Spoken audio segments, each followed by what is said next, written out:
that caveat just in case. My phone was going off and warning me that it's coming. So just to let you all know, hopefully we'll be okay, but you will probably hear the random clap of thunder.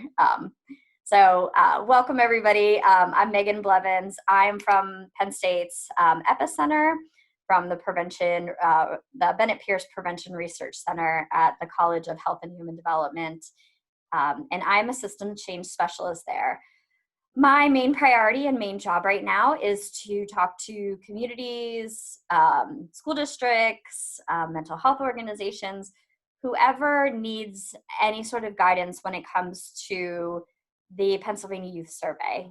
We want to make sure that we feel like people are well equipped with what they need in order to be able to tackle this huge survey and give you all the tools necessary to look through this really important data piece so that it makes sense and it can be usable to folks. I've been with EPIS a little over 5 years. Prior to that, I was in juvenile justice. I supervised juvenile justice programming in Reading on the other side of the state for about 10 years. And I also have my degree in community psychology. So a nice little mishmash of community work. So I'm gonna point it over to Jeff. Jeff's kind of gonna be my co-host-ish today. So Jeff, do you want to introduce yourself? Sure. Hi, everybody. Good morning. I'm Jeff Hogan, also from EPIS, from all of those wonderful places that Megan said that she explains better than I do. I've been with EPIS since last September. Before that, I was leading a Communities That Care coalition in my hometown, which is kind of north of Westmoreland County, maybe a little bit northwest, up where Armstrong, Butler, and Clarion County all come together. Excited to be with you here today to talk about PAYS. I've seen Megan talk about this a few times, and you guys are in for a treat today as she kind of explains to you some of the backstory behind this. But PAYS is really important to me because I always ask folks, and Megan will laugh when I say this because she's heard me say it so many times, but do you have unlimited resources, unlimited funding, unlimited talent, unlimited staff at any of your agencies? If anybody does, please put your name in chat and take ownership of that, and we'll talk later. But everywhere that I talk, nobody has unlimited funding, nobody has unlimited resources. So PAYS gives us the tools, one of the main tools to help guide our decision-making efforts, and there's a lot of information in it. Megan, hopefully I'm not stealing your thunder, but she always says it's not one data point here or there, it's a story, and it really helps us to make the best decisions for our communities to use those limited resources in the best way possible. So I'm excited to be here, and I will help however I can today. Great, thank you. So my goal for today is, I talked earlier, and we have about an hour. I'm happy to stay on a little bit after if we have some questions that run over. But my main goal today is to make sure that you are equipped with the tools that you need in order to move forward with working with your Pennsylvania Youth Survey. Please know this, we're having this conversation in an hour. This can be done in a full day. So you're going to get a lot of information really quickly. We're going to send you the PowerPoint, and we have a ton of resources that will enable you to be able to move forward and really do work with this. So Jeff and I are always available. This is, like I said, the main part of our job right now with the Pennsylvania Youth Survey coming out. So please reach out. This is going to be a lot of information, but it's what we're here for, and we're happy to answer any questions and guide communities individually if needed. So with that said, I know some of you, I joked about Donna on the line. I know some of you know a lot of this information. Some of you, it might be newer. So we're going to go over a lot of the basics of the Pennsylvania Youth Survey. And then we're going to look at some Westmoreland County specific data. So like I said, some of this will be a review for some of you, some of it may be new. So I'm going to go ahead and get started. I will stop throughout each section just to see if there's any clarity that's needed, but we will definitely save at least 10, 15 minutes at the end just for questions. So just a little bit of background. We're celebrating a big year in the Pennsylvania Youth Survey universe. This is the 15th biannual survey. You'll see a lot. It gets a little confusing because we have a 2019, but the report doesn't come out till 2020. So keep in mind, you'll kind of see those in tandem with each other. So it's the 2019 data, but the report comes out in 2020. So we're celebrating 30 years of using student survey data to drive decision making. I do some work with other states, nationally, internationally, and I can tell you, not just because we do this, but we are really, really forward thinking in what we're doing here with youth in the state, with prevention in the state, and with data in the state, which we'll talk about in a little bit. But I think it's really exciting to note that, because sometimes we may not always feel that way, because it's our job to be in the community. So what we're doing here, the 30 years is really, really exciting and something that really should be celebrated. So just kind of a quick, what is this survey? This survey is taken in the schools. It looks at individuals. It is taken by the youth. It looks at their behaviors, their attitudes, and their knowledge. The survey is not just asking, do you smoke? How often do you smoke? It is really a comprehensive survey to find out directly from the youth what's going on. As adults, we kind of hear different things that we think may be going on. We might, know what's going on within our classrooms, but this gives us the whole approach right from the students on what is happening within their lives. It does not, even though it's done in the schools, it does collect data across multiple domains. We always like to I know we have some school district folks on here, but the data is not just for the schools. It's done in schools because that's where the kids are. That's where we can keep the anonymity a little more controlled. But it is by no means, just for the schools or just measuring what's going on in the schools. It's about their whole lives. So as you can see, there's questions about community, school, family, and just peer and individual, your intrinsic characteristics. What's going on in your life? Are you involved with pro-social activities? One huge thing about this survey, and something that we get a lot of questions about and we take pride in, and we'll talk a little bit more about this, but the survey is anonymous and confidential. There is, if there is any way to be able to reference who took what survey, that complete survey is thrown out. We need to make sure that, us at the state, at the vendor, at the school, is really letting students know that this is not a gotcha. This is about, and this is not about the individual students. It's about what's the norm for your community and your school, what the kids are finding normal, what they're doing. In order to keep up with that anonymity and confidentiality, in order to generate any of the reports, there has to be more than 25 responses in a grade.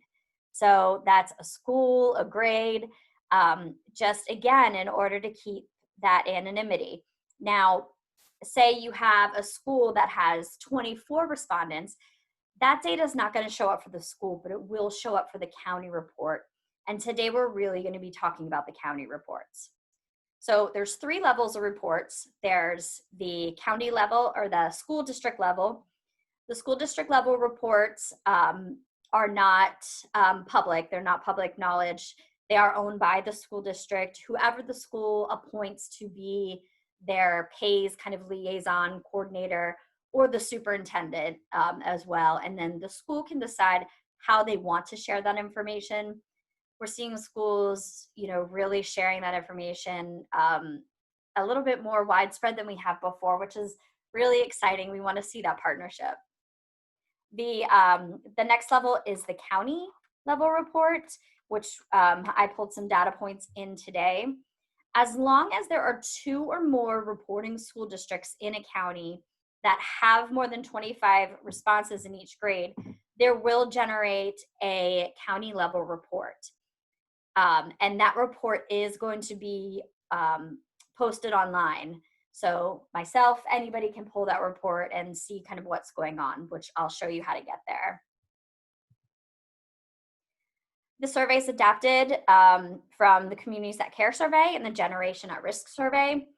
Again, what makes our survey unique is that we have local control in Pennsylvania on what's going into the survey. So if we see something that's trending, we're going to look at a great example. We're able to put that in the survey and find out what's going on in Pennsylvania according to Pennsylvania trends.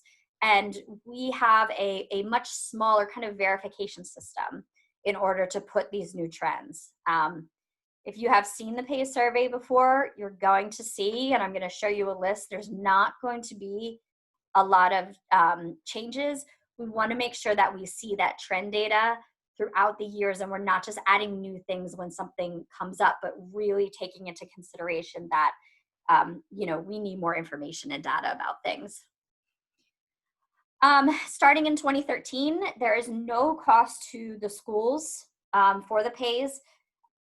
We have to credit, you'll see along the bottom, Pennsylvania Commission on Crime and Delinquency, Department of Drug and Alcohol Programs, and PA Department of Education have really taken to the survey. They do it and they use the state level report, which is also public, in a lot of the work that they do. And they find it so valuable that they don't want the cost to be an issue for schools taking it. So it has been supported ever since then. We have no reason to think that it's not. Again, Pennsylvania is different because we have a lot of really great support from the state as well. Survey implementation is no longer than about 45 minutes. It is meant to be done in the schools during the day and what's traditionally known as a class period. It can be done during, the iteration is every odd year. So last year we had 2019, 2017, which we'll see.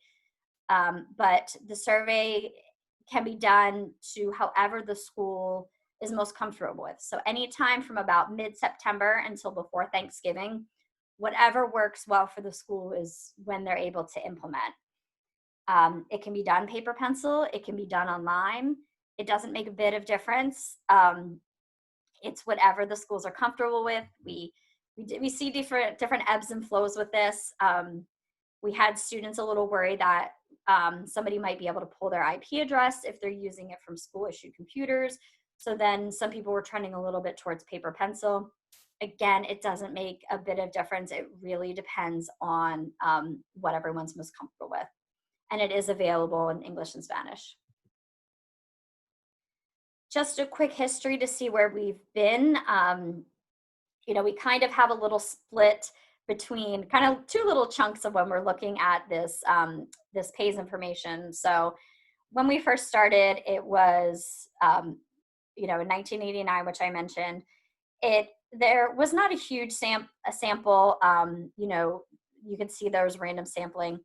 Survey was revamped a little bit in 2001, and from that revamp, participation has really, really increased. So these are the hot off the press numbers for those who are familiar with the PAYS and who are curious.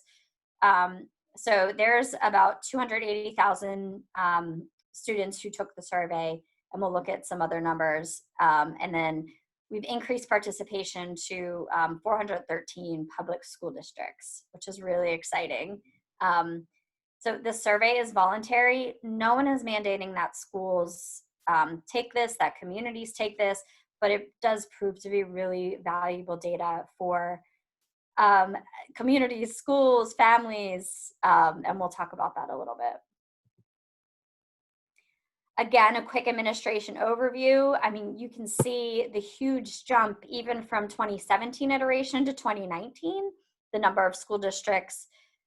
We have it broken down to number of traditional schools. This is not just for public school districts. It can be for non-traditional schools as well, charter, parochial, as long as they meet that 25 student threshold in order to get their data. We hit a huge milestone this year. We only have one county who does not have any PAYS data reporting. So out of all counties in Pennsylvania, they might not all be public because some school districts are just countywide in Pennsylvania, but we do have almost every county with some data, which is really exciting. Just real quick, you'll get this in when I send this out, but percentage of students enrolled and how many are taking this.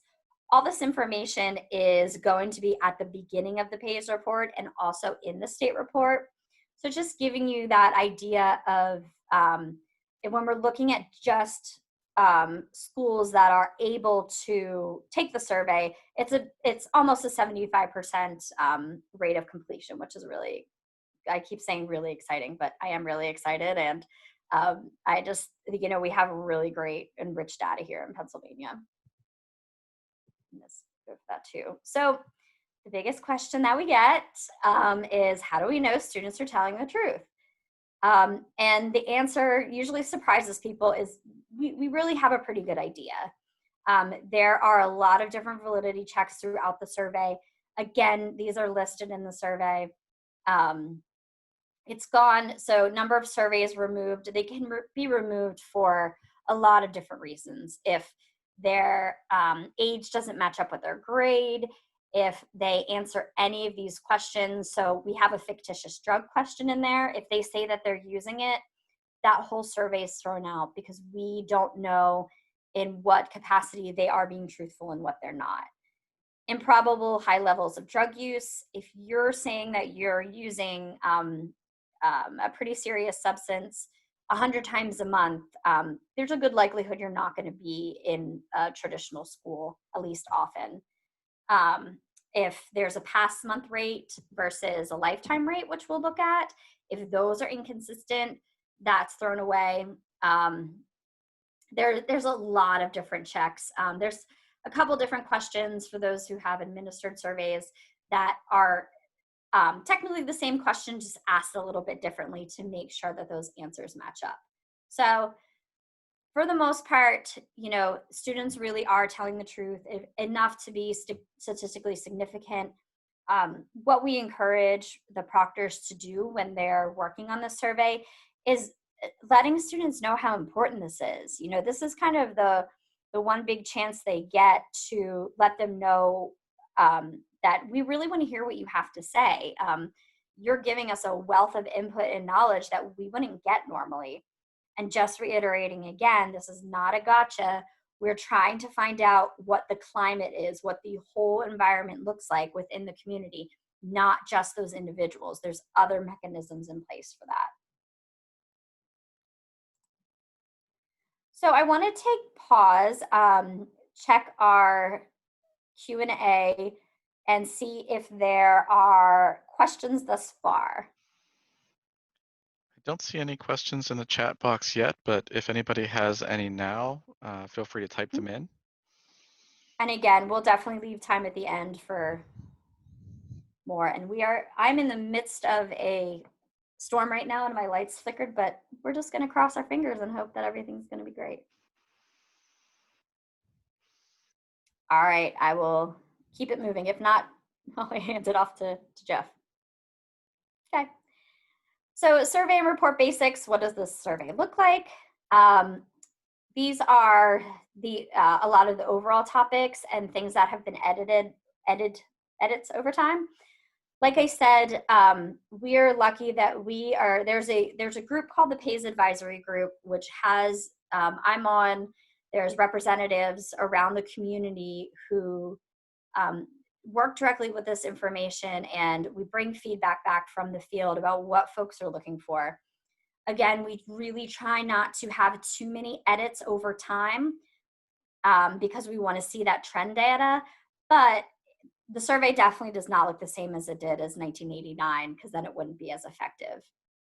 One thing that was added this year was restorative rest or daytime sleepiness. We got a lot of feedback that that's something that really affects a lot of these other areas when we are looking at some of these problem behaviors. The correlation between depression and substance use, and bullying and depression and suicide. Again, I'll have to say that depression, kind of sadly, depression and suicide ideation are something that is pretty forward thinking when it comes. We know it's a problem, but to be able to gather data on it is great that it's kind of now we know what the extent of this problem is. It always ends up being, whenever I go anywhere, they see that number and they're very concerned because, we haven't seen those numbers very often, and we have been starting to get a little bit of trend data on that. So it talks through, there's information about drug and alcohol use, gambling, school climate, violence on school property, any bullying, transitions and mobility. Are the students, how many places have they lived this year or the past 5 years? After school activity, pro-social involvement, and self-harm. So those are the very general topics if you haven't been able to look through it before. So all of those are broken down into these sections, and this is the order that when you get the PAYS information, and I should say too, the school district reports, the county level reports, and the state level reports are all very similar in how they're set up. That way, you don't have to figure out multiple pages if you're trying to do a comparison. Some of the comparisons already show you, so just keep that in mind.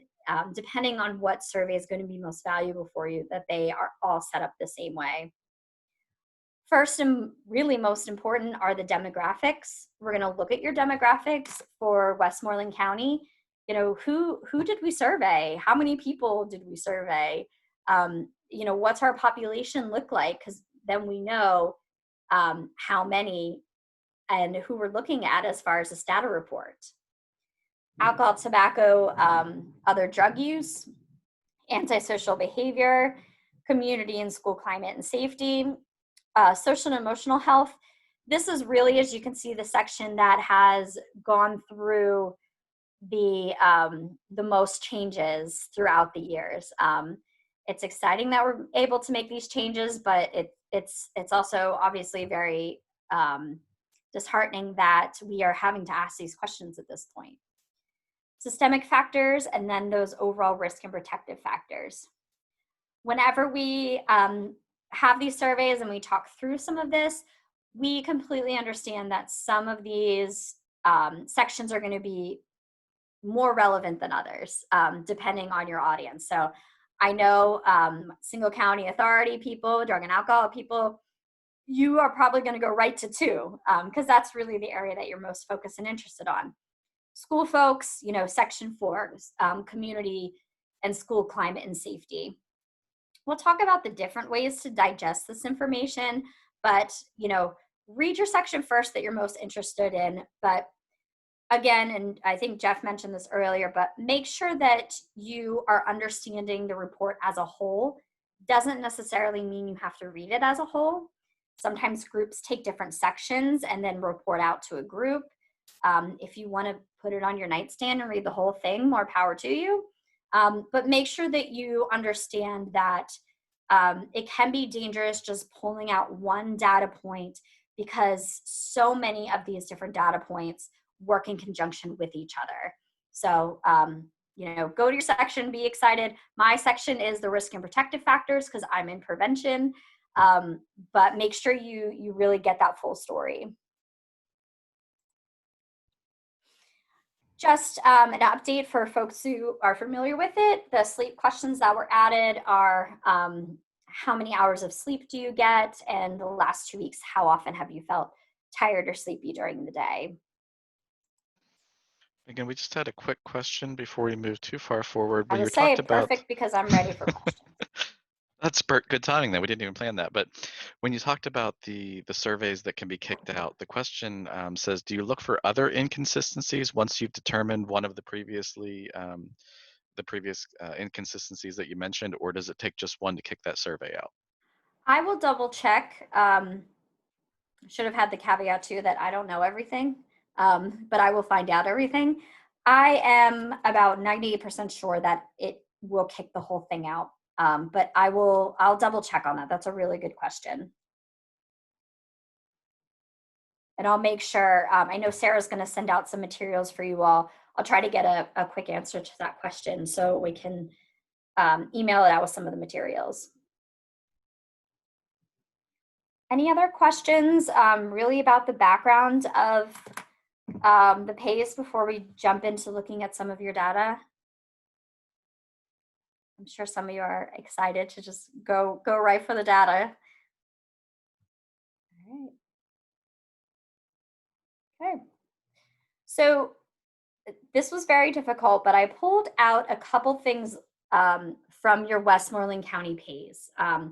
A couple examples that we're going to look at are how do you read these things, and what are we looking for? So please know there's 114 pages, which can be a little scary and intimidating, but I pulled out a couple things that people are usually very interested in, that people are most kind of prone to ask. So we'll go through a couple of these. I really want you to practice reading these and focus on how to interpret these results instead of kind of dwelling too long on it, because we could be here all day, which is fine by me, but I'm sure other people have things. So like I said, looking at demographic participation information, this is your participation within Westmoreland County. So at the bottom, you'll see the school districts that participated. I believe that when I read into it a little bit more, it was 14 out of 18. And somebody, please correct me if I'm wrong. I'm not as familiar with Westmoreland as maybe I should be. Up on top, again, we're looking at the county report. For all of the county level reporting, you are going to see that comparison to the state. With school district reports, so Bell Vernon will have their own school report, Greensburg-Salem will have their own report. You're going to have a comparison then to the state. So for everything, you will have that state kind of benchmark, so you can take a look and see, what it's looking like. So looking down at your participation rate, everything is broken down into grade level. Some may be more concerned about grade level. Some may be more concerned about the totals. It really just depends on what you're using this information for. So looking at your county as compared to state participation rate, you're right in line with state participation. There's about 2% difference, but because of confidence intervals, we basically say it's the same, which is really exciting. Again, I want to remind people there is no one from the state coming down and saying that you must do this survey. There's also no one from the state either who has access to those individual school district surveys. The only way I can get school district surveys, which I don't really need, is by, like everyone else, asking the superintendent or asking that coordinator if I have permission to view it, and they will have to send it to me or whoever else. But again, that doesn't happen very often. Myself, Jeff, anyone else from EPIS or from any of the state entities are never going to come in and say, you should really look at, this data point and this data point and concentrate on that. There's a couple different examples. Jeff's talking about stuff that I always hear from him. This is what he always hears from me. We had, and this is where Jeff and I differ a lot too in our background and knowledge, but I worked previously in Reading, Pennsylvania, which is a little city, but I worked with kids on probation. So that's kind of where my worldview is from.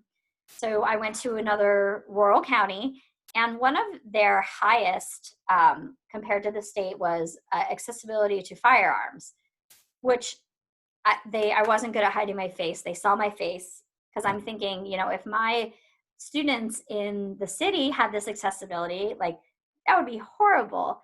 They saw the look on my face, and they were able to explain to me, because they know their community, that they have a huge hunting culture there. So they actually have the backup data to show how many of these youth belong to hunting clubs, have done like these gun safety courses. And I'm like, this is what a great learning moment for me, because I have no familiarity with that at all. Most of my work has been done in like the smaller cities in Pennsylvania. So just kind of I always let people know that as well. We're here to help you.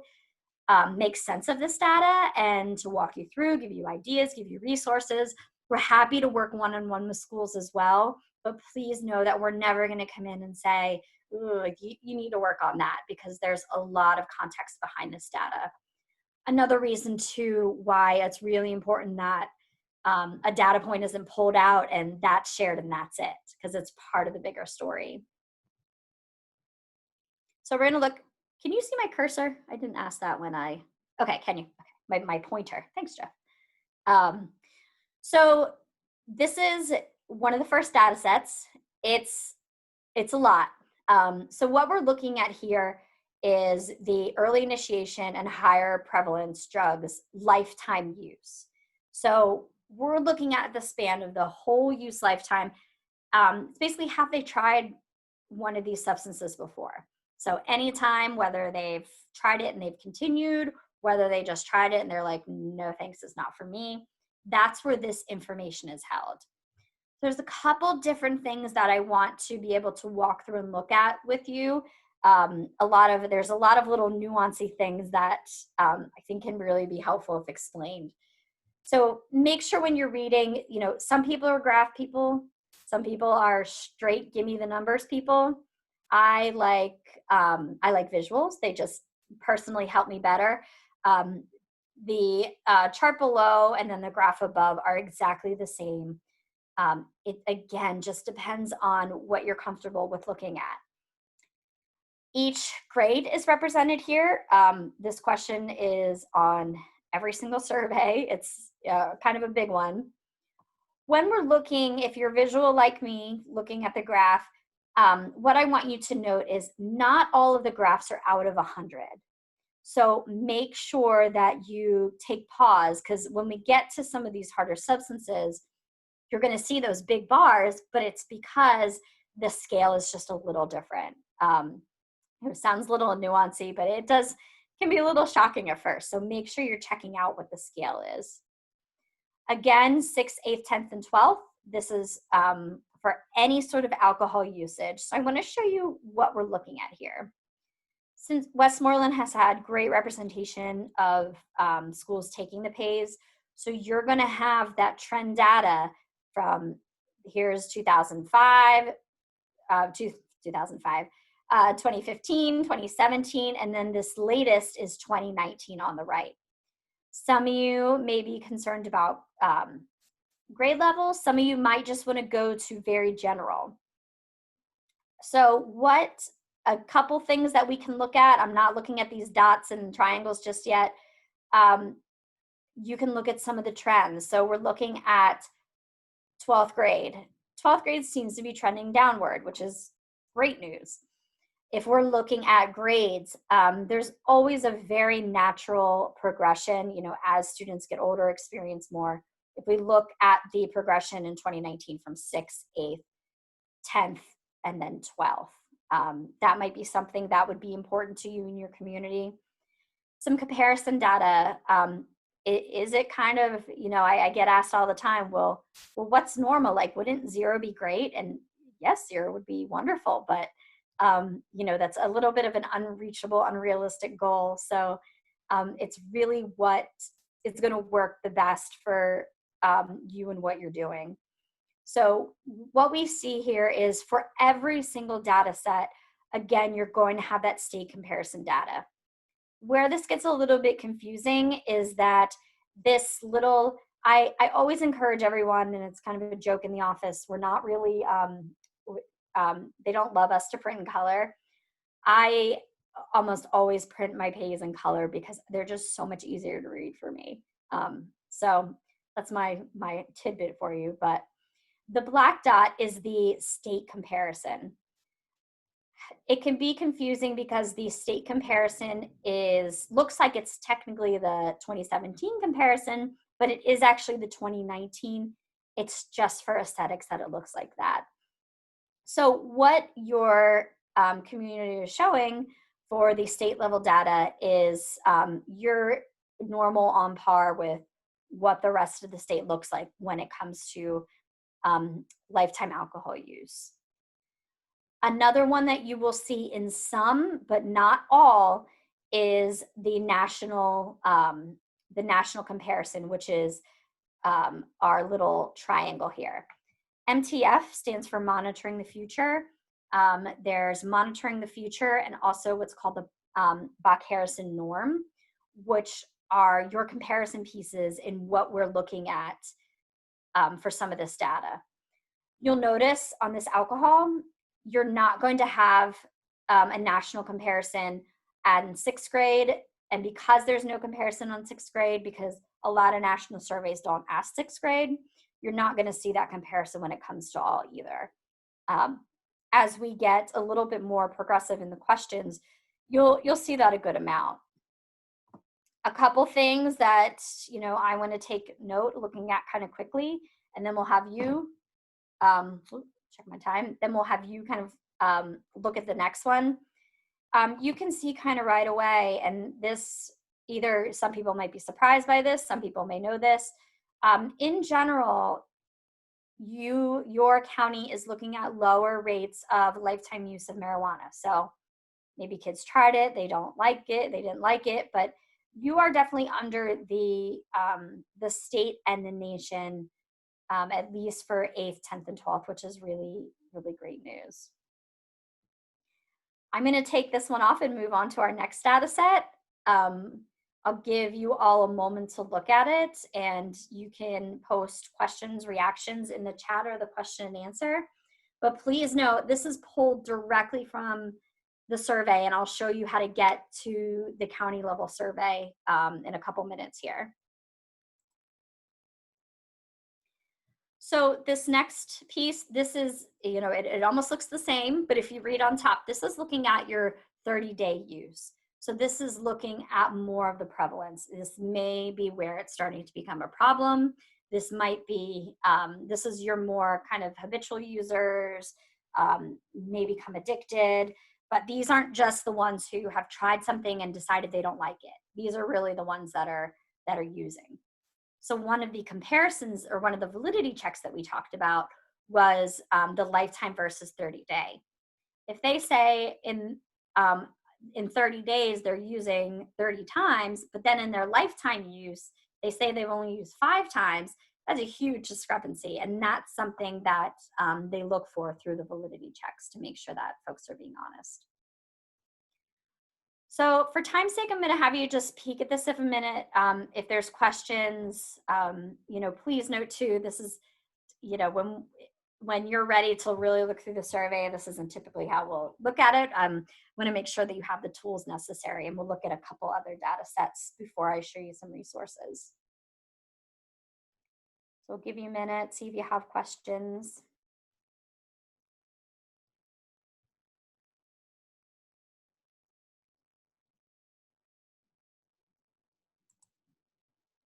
Whoops. Sorry. I guess it's hard to look at it when I click off of it, huh?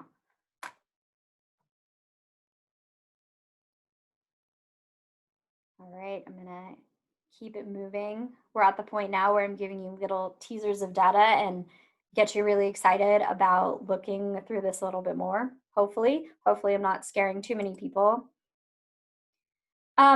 This has been a huge conversation. We're looking at tobacco and vaping. On this example, there's a couple things that are a little different. So again, we're looking at the scale usage out of, this is out of 50%. And keep in mind too, when you're looking at this data, this is of the students who took the survey. So your participation, was really great, really high, pretty reflective of what the norms are in the community. But just make sure you keep those things in mind as we move forward. So something different, again, the scale is at 50. This shows you lifetime use, and then down here, we have your 30-day use, 30-day use, 30-day use. So this again is something that is pretty new that we're asking. You're not going to have the national comparison to all of this. As you can see, looking at substances like, your eye might jump to lifetime cigarette use in 12th grade, 12th grade looking at the averages. that might be something for consideration when you're looking at this data and pulling what's important. The real kind of important message about how you use this data is it would be wonderful if we can look at all this and tackle it all and talk about what our risk factors are, what our protective factors are. But really what this is for, and as Jeff alluded to before, is taking your limited resources that you have and directing it towards an initiative that makes sense either for your school or your county. We use the state level report to figure out what do we need to concentrate on. We don't want to assume that something is a problem because we hear it a lot on the news or we hear it other places. We want to make sure that we have the data and we really know what's going on, because we can't concentrate on everything. We can't, do a quick fix to everything. This is really about long term, about the population level change in your community. Again, one thing that you're not going to see any national comparisons to, because we're, again, progressive in asking, but what are you vaping? Do you know what you're vaping? Again, this has been a huge question lately. So we have flavoring, nicotine, marijuana or hash oil, other substances, or I don't really know what I'm vaping. So this, keep in mind, this is out of a scale of 100. This is going to show you at the bottom, there's a little note in parentheses, reported by students indicating electronic vaping products. So if they say, no, I'm not vaping, they're not going to get this question at all, because that can be a little bit deceiving as well. Again, my visual self looks at those bars. I'm like, oh my goodness, they're very high. But it's out of the people who said that they were using some sort of vaping device. And last but not least, I always want to mix it up a little bit and just show some school data in here. This grouping of questions is not those straightforward questions about usage. So it really dives in and gives you a richer perspective of what's going on. So again, does not have national comparison. It has state comparison. If you look at just a real quick look, you'll see you all are above almost all of the state averages when you're looking at some of these school climate questions. So the questions on here are you feel like school is going to be important for later in life? Do you feel like the assigned schoolwork is meaningful? And do you enjoy being in school in the past year? This is one little kind of subset, and really something that schools should be proud of. Being even at average for the state, above average for the state is really exciting. And you can also look at, there's some slight trend down that may be something you want to look at, but it might not be something that would be significant enough for you all to kind of take in as one of the priorities. Where to go for information? I'll kind of take pause there. I'm going to take you to a couple different sites. I'm going to pull this down. So I'm going to go through a couple sites quick, and then we will see what other questions we have. So I'll take pause for a minute, see if there are any questions on anything thus far. There are none yet, but if you do have any while she's bringing up the other materials, feel free to type them in. Please don't be shy. I mean, that's what we're here for. All right. So I'm because you going explained everything perfectly. There's no need for questions. Uh-huh.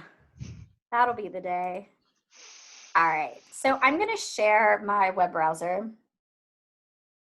somewhere. There we go. There are, again, as I mentioned, can we see it okay? Okay, great. So I pulled up the Pennsylvania Commission on Crime and Delinquency website. I will say I completely kind of cheat, and I put the website, I just say PCCD pays in my browser, and it comes up. The PCCD website can be a little bit confusing to navigate. There's so much information. if you look up on top here, it's under Research and Child Advocacy, and we'll have these websites pulled for you. So this is where you're going to come to really look and be able to pull those reports. You're going to have all of the years dating back. You're going to have the scales, a lot of things on methodology. And this is where I pulled directly your Westmoreland pays information. You may have looked at this during the iteration of the pays as well. I'm going to click on 2019. This map has not been updated yet, but it's going to give you the scale of who in Pennsylvania is using the pays. And even though it's not completely up to updated yet, you can see just the magnitude of the folks who are utilizing the pays. Some of this information you're going to see in the next site that I'm going to show you as well. So how to use your pays data. It pays to ask, it pays to share. Information very generally about the youth survey, and the 2019 administrative materials. This is where you would have gone if you were a school district proctoring, or if any organizations were coming in and helping the students proctor the pays. Megan, we did have one question that was timed perfectly from Samantha. She asked, who Sure. administers the survey? Is it a friendly face or is it somebody else? It is, it is, I like that wording. It is whoever the school decides. Sometimes the school district will appoint people within the district to be the moderators, the coordinators, the proctors of this. Again, it's 100% up to the schools. I see a lot of, like maybe a cohort of teachers or school counselors a lot of times are pulled for this. Or if there's already a relationship with some outside organizations, if drug and alcohol come in and do different lessons with the youth, it may be somebody coming in from drug and alcohol or any other entity coming in and doing the survey. It's absolutely up to the school district and what's best for them. But always somebody local, typically in the school, sometime from the community. So when we expand this, as you can see, the Pays County reports are on here. As a reminder, these are the county reports who have 2 or more school districts reporting to keep that confidentiality. You will have, I believe it's almost ready, the 2019 statewide report, if that's something that you're interested in. And then they also have a overall state level report where it's a little bit smaller and you can maybe pull some data pieces that you're a little bit more comfortable with. I'm just going to click on this quick so we can show you. So as you'll see here, you'll see all of the counties listed and the reports that are available online. So of course for you all, I scrolled all the way down to the bottom, close to the bottom. Oop, too far. And here is your tab on Westmoreland. So I pulled the report, click on it. This is directly the report for Westmoreland County. And I have this pulled up on another tab. This is how you will get the information. Again, the school district reports are not on here because they're not public. You will have to contact the school. Another thing to note on here, if you're curious about the trend data, is going to be shown on the 2017 pays. So you might not have to pull up individual reports from the year before, but you might be interested. Something that is not up here yet is the Westmoreland County profile report, or the crosstab report that will be coming up. I can't remember. I'll have to get back to you if it's June or September. But that's going to show you some kind of correlations. If anyone has ever played around with crosstabs, if you want to know if the male or female are answering more towards any sort of question, any demographics can be paired with any sort of question throughout the pays. It's really just what you're interested in. Some people really like the crosstab tool and they get lost in it a little bit, and some are like, no thanks, just give me the report and that's what I need. I'm going to take you one more place and then we'll open it up a little bit. So the next place we're going to go is, it comes up right on my computer, but Epicenter, our website. This is where you're going to get a lot of the tools, and a lot of the tools have been updated. So if we click on the PAU survey, which is its own tag up here, this again is going to give you an overview of Pennsylvania Youth Survey. If you're looking for those state or county reports, it'll take you right to PCCD and take you to that access. The really big piece that we have is the PAYS how-to guide and workbook. This is literally a step-by-step process on how an organization or school or community, and hopefully people in partnership, can look through the PAYS and work through it. This is an updated version of what we had before. It is broken out into sections. So I'll click on a couple, but what we're looking at here is if you want the whole entire workbook, you can click on this. It comes up as a PDF. If you are just looking for, just kidding, it takes you to the next one. If you are interested, this is broken down into a couple of different sections. So it talks to you about how do we get started with this thing? Who's going to be on the team, determining your priorities. You do not have to go through every single one of these modules. It's different schools, communities, entities are going to want to know maybe more information than others do. So you have the choice of either here's download the complete PAYS guide. This is what it looks like this year. And hopefully, well, shouldn't say hopefully, this is how it's going to stay for a little while yet. So you can download the whole thing. It's 79 pages. Or if you are interested in going through section by section, give me the basics on how to get started, you can click on that as well. And that's the information that it's going to give you. So what is the PAYS? What makes it valuable? Makes it a little more digestible.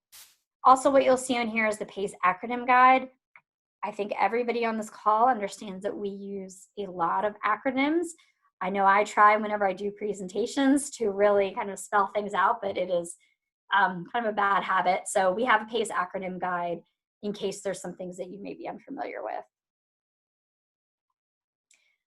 So with that, I'm going to make sure that you will get this PowerPoint from Sarah. I'll make sure that you have accessibility to all these resources, and that you also have, my contact information. I'll put it in the chat box for now. Ask questions. That's, this is what we do. Under normal circumstances, we will go around to school districts, talk to them about their PAYS, how to look through it, work through it with communities. So again, that's really what we're here for. So I want to really open it up for some questions. We did have one to get us started, so thank Great. you, Amy. She kind of asked, and when you brought up the smoking and vaping slide, it showed kind of how smoking's going down and vaping's going up. But she asked, is there an expected change in vaping and smoking due to the legal age change? That's a really good point. I mean, we can, that's the hope, of course, but that will be something to take in consideration when you see the next level. The age change reason was because they didn't want the younger students having this early initiation. So that is the hope. What we'll do as far as the state is keep tracking it. And something for you all to know too, again, Amy brought up, there's going to be outside factors, environmental factors according to policy, that's going to make these change a little bit. So definitely keep those in mind when you're looking at some comparisons. A lot of things that people are asking right now are about the pandemic. Are we going to see an increase in drug and alcohol use and depression? And from what we know, probably. But I also said that I'm personally thankful that we don't have a PAYS iteration this fall, because the numbers would be really really skewed because of environmental factors beyond our control. If you have any more questions, feel free to type them in. We did Oh, have please. a shout out, and I'm terrible at pronouncing names, so somebody correct me if I'm wrong, but Julie Lovis, she's Oh, been instrumental in getting the school districts to participate. I would also say for the school districts that are on here, shout out to them for choosing to participate because of the information that it gives you. yeah. Julie's a rock star. So more of a comment than a question, but I agreed with it, so I had to read it out loud. Anytime that there's kudos, celebrations, I'm all about it. Keeping it, positive, and again, understanding this is a choice. So it's a choice for school districts to do it. It's a choice for communities and schools to do something with it, to do something with this information instead of just getting the report and saying, okay, great, and letting it kind of sit and get some dust on it on a shelf. And just to circle back, something I thought about with Amy's question too, if that's an area, I did save and copy where everybody said they were working at the beginning of the chat, but I don't remember where you're at specifically, Amy. But if you're working in an area that's looking at the PAYS data and has a chance to put in place maybe some evidence-based programs, if you see, hey, this is something that's really a concern for us, we're going to put in some evidence-based programs around this, that can have an impact on it. We've seen some changes in laws around the marketing of the vaping things, especially for younger people. That can impact it. The way that billboards are put up in communities and billboards within certain number of feet of schools. There's a number of factors, like Megan said, that can impact that. So maybe we see the state move in one direction, but things are done in Westmoreland County that moves Westmoreland County in the other direction. So a very complicated question. It's something we'll have to wait and see where the data goes and see what the priorities are for Westmoreland County and what programs are put in place to address those. Mm-hmm.